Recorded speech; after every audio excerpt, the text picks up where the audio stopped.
Help me hit 7,000 subscribers. Support the video with a like and leave your thoughts in the comments. I read everyone. Thank you. I'm Mason Hale, and I've never been the kind of man who enjoys walking into a room and announcing who I am.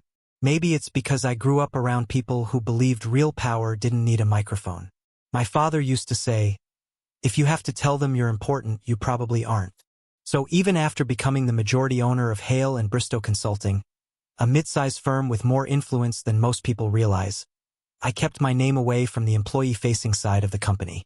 My investment firm held ownership discreetly. Only the board and top-level executives knew the truth. My girlfriend, Elena Brooks, worked in the marketing department. We'd been together for almost 3 years, and while she knew I ran a financial firm, she didn't know it was the financial firm behind her company. I never told her, not because I was hiding anything, but because she never asked much about the deeper details of my work. She'd once jokingly said, "Finance people bore me to death," and we left it at that. Most days I worked from my private office offsite. My visits to the main building were usually after hours to meet with directors. That's why no one ever connected me to the quiet guy Elena was dating. But everything changed the night of the company's annual winter party. It was held at an upscale event hall downtown. High ceilings, soft golden lights, and a jazz trio in the corner giving the place a warm, elegant glow. I arrived early, wearing a charcoal suit Elena always said made me look mysteriously nice. She was coming later after finishing a deadline. I walked in unnoticed, which was exactly how I liked it. A few employees nodded politely, assuming I was someone's plus one. I grabbed a drink, tucked myself near a column, and watched. I liked seeing how the company functioned when people didn't know the owner was watching. It told me everything I needed to know about culture and the people shaping it.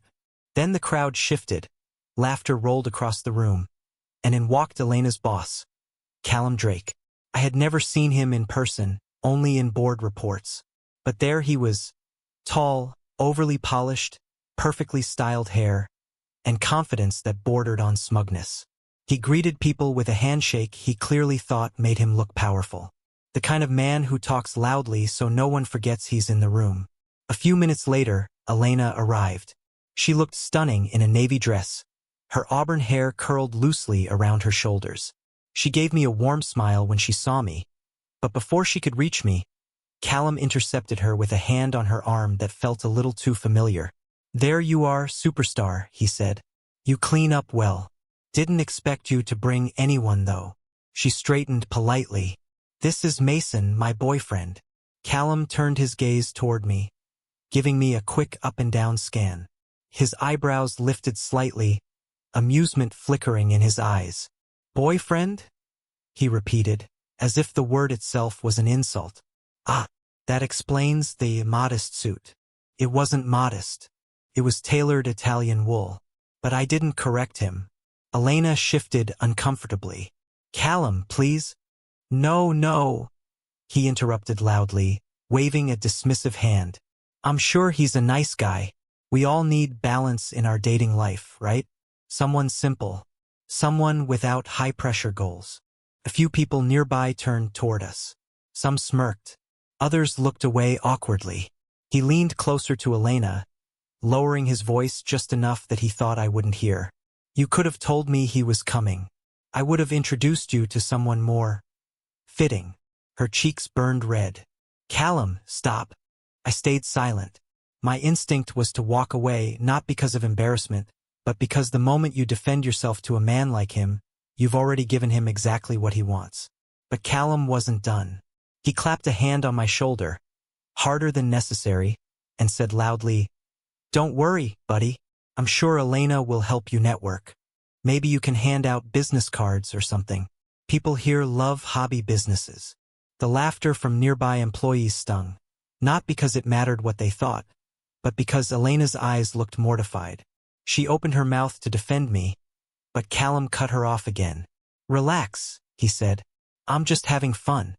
This is an office party, not a job fair. It's okay to be out of your league." Something in me cooled. Not anger, clarity. Because the man belittling me, the one humiliating Elena by extension, was blissfully unaware of one very important fact. His job, his department, his entire career existed because I allowed it to, but I still didn't say a word. I simply smiled faintly and took a slow sip of my drink. Callum laughed again. See? Even he knows I'm right. He had absolutely no idea. I didn't react that night. Not because I was intimidated, but because sometimes silence is the sharpest tool a man can use. I let Callum enjoy his moment. I watched him revel in the attention, the laughter, the casual dominance he thought he held over the room. People like him always overplay their hand eventually. The next morning, I arrived at the company headquarters earlier than usual. Instead of taking my usual private elevator to the boardroom floor, I took the main lobby entrance, something I rarely did. The receptionist looked up and offered a polite smile, clearly assuming I was another visitor. "Good morning," she said. "Do you have an appointment?" "I do," I replied, nodding toward the elevators. "With the executive team." She checked her screen briefly, hesitated, then nodded. "Of course. Go right ahead." I could feel eyes on me as I stepped into the elevator. Employees always stared when someone took the top floor ride. Most workers didn't go higher than the 6th floor. The 10th floor, the board level, might as well have been a different planet. When the elevator doors opened, the tone changed. Here, everyone knew exactly who I was. The executive assistant, a sharp, kind woman named Lorna Hayes, greeted me with a warm smile. "Good morning, Mr. Hale. They're waiting for you." "Thank you, Lorna." Inside the conference room, the senior leadership team stood when I entered. They always did. Not out of fear, but respect. This was the group that actually kept the company running. The ones who made real decisions while people like Callum strutted around pretending they mattered more than they did. The meeting was routine at first. Quarterly projections, client growth, department evaluations. Then we reached the marketing division. "Let's talk about the incident reports," said Howard Bristow, my partner and one of the few people who knew both my professional and personal life. "We've had multiple complaints about the department head." Again, he didn't specify the name. He didn't have to. "Callum." I kept my expression neutral. "What's the nature of the complaints this time?" "Hostile supervisory behavior, public belittling, disrespect toward junior staff. One report even mentions inappropriate familiarity toward a female employee." My jaw tightened slightly. "Elena." They didn't know she was the woman in the report, but I did. "Has he been warned before?" I asked. Howard nodded. "Twice. Documented." I leaned back, tapping a finger lightly against the polished table. "Then prepare termination paperwork. Full package.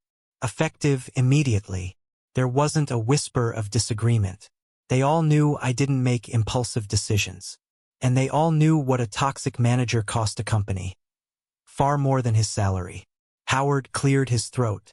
"Should HR handle the meeting?" "No," I said. "I'll speak with him myself." A few eyebrows lifted, but no one questioned it.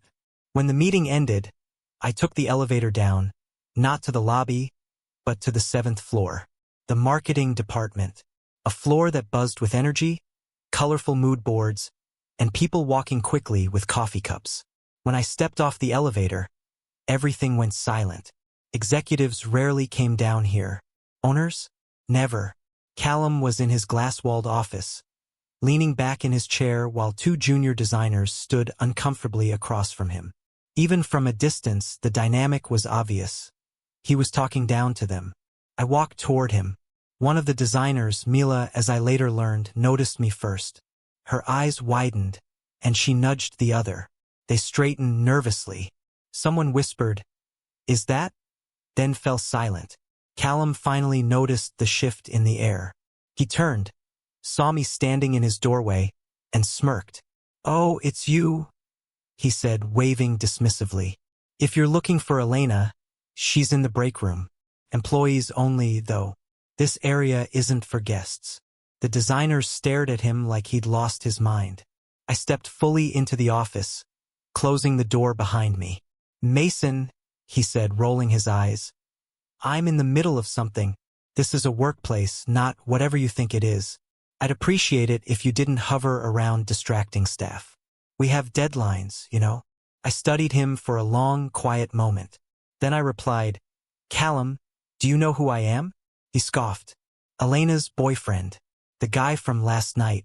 The one who didn't seem to understand what kind of event it was. No, I said softly.